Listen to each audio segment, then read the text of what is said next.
This is TWiT. Google Photos apocalypse is happening. Yes. June 1st, today, Google Photos free storage is over. So that ship has sailed. Bye-bye. Who rolled out the Google Photos? Was it Osterloh or was it the other guy? Who was the guy who was really excited about Google Photos? What was that guy's name? Remember, it was right around the time of Google Plus. Yeah, no, this was it Vic Indotra, maybe? It might have been Vic Indotra. I honestly can't remember. I'm trying to flex my my Google foo right now. Your knowledge. Yeah. Anyway, so maybe you can find that while I'm talking about this. But yeah, I think it was Vic Indotra.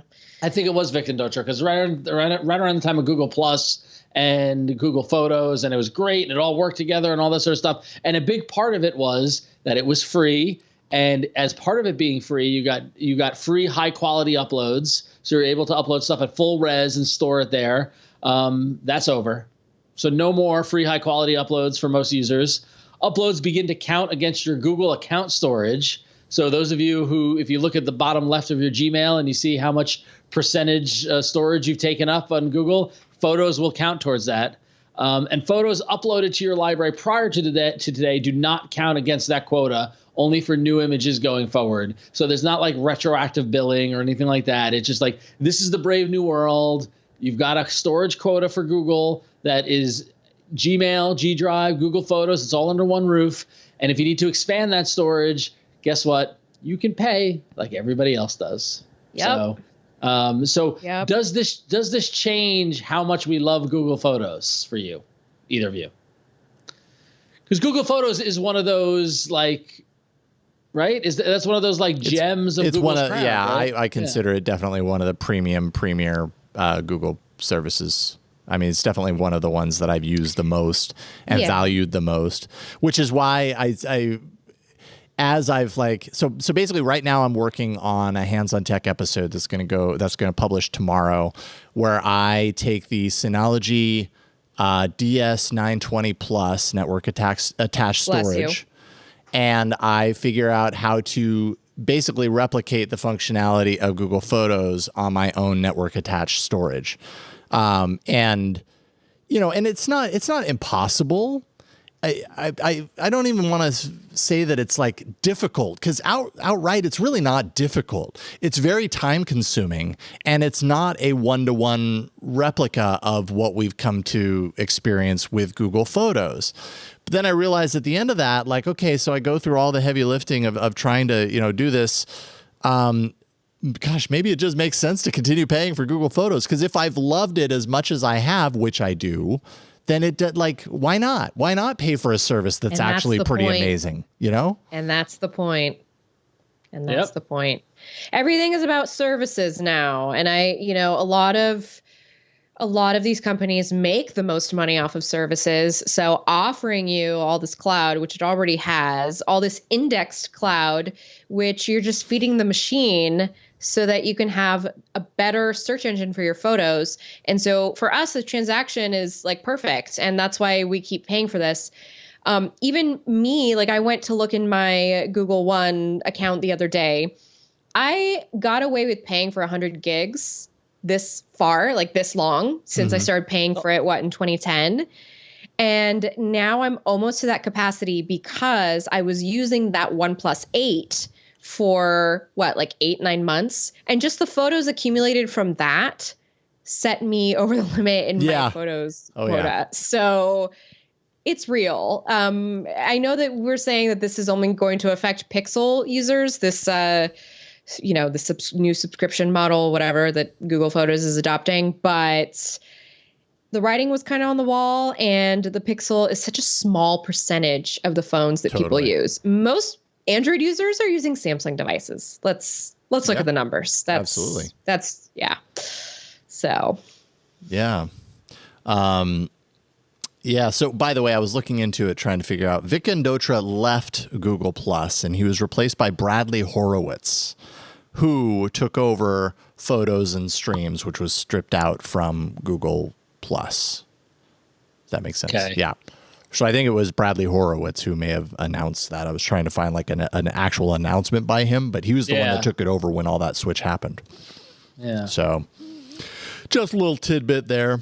Yeah, I mean, I've been paying for the Google One subscription, the 200 gig plan, which is only $2.99 a month. It's like that's not that expensive. I'm paying for that too. Yeah. You know, the I pay more for the Play Pass. Yeah, right. That's true. Well, that's an interesting comparison. Yeah, which one do you feel like you get more value out of then? I just feel like they're both, oh my God, like go in your QuickBooks and do a search for how many times Google charges you in a year. Mm-hmm. They are making a lot of money off of me. They're making a lot of money off of you. Yeah.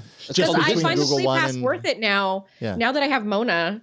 Granted, she's only like 16 months, but now that she's, I'm starting to kind of put together little phone devices for her to have in the car with like little apps. Yeah. I find more use out of the Play Pass because there's so many kids. There's so much kids content on there. And you don't have to buy each and every one of them. I just pay $5 a month and it unlocks all of it. Yeah. Subscription life. # subscription life. Sub life. Yeah, that's what it is. Yeah. I mean, this is the new, I've said it on the show before, but I remember when in like 2007, when I was moving to San Francisco and I was hanging out with my dad and we were talking about Web 2.0 and stuff like that. My dad's like, we are all going to die a death of 1,000 micropayments. Mm-hmm. Yeah. Like he called it. He was prescient in that, and that's the way everything was going. And that's what happens now. You just get charged a little here, a little there. And that's why things like Truebill and like Google Pay and stuff like that are, was it Truebill or whatever, the services that like analyze your bank account to tell you what because you might not even know what you're paying for. Because it's so easy to be like $3.99, $2.99, $6.99. It adds up. So make it a habit every couple, do it like Labor Day weekend or this past Memorial Day weekend. Take some time out to look at your bank account statement and make sure the things you're paying for you actually want. Yeah. I think Google Photos absolutely and Google Storage absolutely falls underneath that catch-all. Oh, yeah. Having this data mine of stuff available anywhere that I can share. Me and my wife and my sister have photo sharing set up, so we take pictures of the kids and anybody else, and it's all in there. It's all in the mix. I can easily highlight photos and make a book out of it. Like it's a great service. And I don't. Again, it's like we say support your devs. That also means Google. Yeah, that also means people who are doing stuff. And if it's a valuable tool that you are using, if it's a valuable service, pay for it. That's how it goes. Mm-hmm. So. Yeah, this whole NAS project has been pretty illuminating for me because I was like, really, I was just kind of curious, like what would go into it, and like, what is the process like, and is it a good, like, would it be a good replacement? And I'm not certain that I've like decided, or you're just gonna have to watch it when it's done in order to find the final result of that, but. It really feels like the more I scrutinize the switch to using a NAS over Google Photos, it's kind of the value proposition. It's like, it's not about value. It's maybe more about just like owning the mechanism behind where you store those photos, right? But when you're talking about value, like with Google Photos, like you said, accessible everywhere.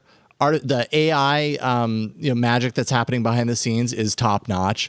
It's also a cloud destination, so it's not a backup in its own right. But I'm actually considering having the NAS and still keeping and paying for Google Photos, because then I do have a backup situation. But right? the NAS becomes the backup, and the thing about it is that this is very similar to the conversation, Jason, we had about music. Mm-hmm. Oh, totally. Yes. Absolutely. With the death of Google Play Music and the emergence of YouTube Music and reevaluating this and decided and what's funny is that here in our conversation, everyone in the chat room or on Discord or whatever is probably screaming right now, but I will be the first to admit that in the music situation, go local, store my own music, have a NAS, have an app that I can access it with. That's the choice. But for photos, Google Photos is the choice. And you don't need to be one or the other at all times for every sort of thing. But like the magic that YouTube Music or Spotify or anything else gave me for my music, I felt as if was not worth the price. Whereas the magic that Google Photos gives me is worth that price. Mm-hmm. That makes sense. So. Yep. I don't even know that I mentioned on the show that I'm back on YouTube Music. I had switched to Spotify to try to make the move there, and I think that maybe we talked a little bit about the Google Homes just causing so much issues with my Spotify account and the different members of our family. And ultimately at the end, that was its undoing for us. Like it just happened time and time again. I couldn't figure it out. And finally my wife was just like, this isn't working. I'm like, you're right. It's not working. Like at least with the YouTube Music family account, like we knew that we could all play, but yeah, anyways, I don't want to go off on a tangent, but I like the honesty between you and your wife when something isn't working. It reminds me of me and my wife were struggling with sleep training our kids or whatever. And we were trying something else, and she might have been in the room with the kid, or I was, or whatever. But I just texted her, "This isn't working." She just came out and she's like, "The relationship or what we're doing to get the kids to sleep?" Like, and I'm like, "No, the kids." Explain yourself. What exactly is not working? Never just randomly text your partner, "This isn't working." Yeah. That sets off lots of alarm bells. Yes. So. Yeah. Recipe for disaster there. So anyways, yeah, so it sounds like we all kind of agree as far as this is concerned. Like even with the knee-jerk reaction when we first heard this news, I'm sure that I was a little fearful of like, oh, wait a minute, they're pulling the rug out. I'm seeing some folks in chat and Discord. Cousin of Jai even said, you never get as much functionality as AI Megadon Google, but you will never have to worry about being held hostage. And that's another part of it too, is people feel like it's the rug being pulled out from under them and they're being pushed into a position that they didn't think they were going to end up in when Google was promising free unlimited.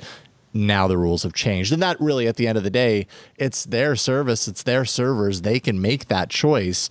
That's where moving this media into your own hands becomes more valuable than, the other stuff. So I don't know. Everybody's probably going to come down differently. And that's the service we offer here at All About Android. Is storing your photos for you? Well, telling you about all this stuff. Telling you, okay, informing you about your options. Informing you. I was like, are we starting our own photo service? Photo Good idea. Service? Listen, maybe now's the time. Yeah, I was No. kind of looking at the climate impacts of that. Yeah, totally.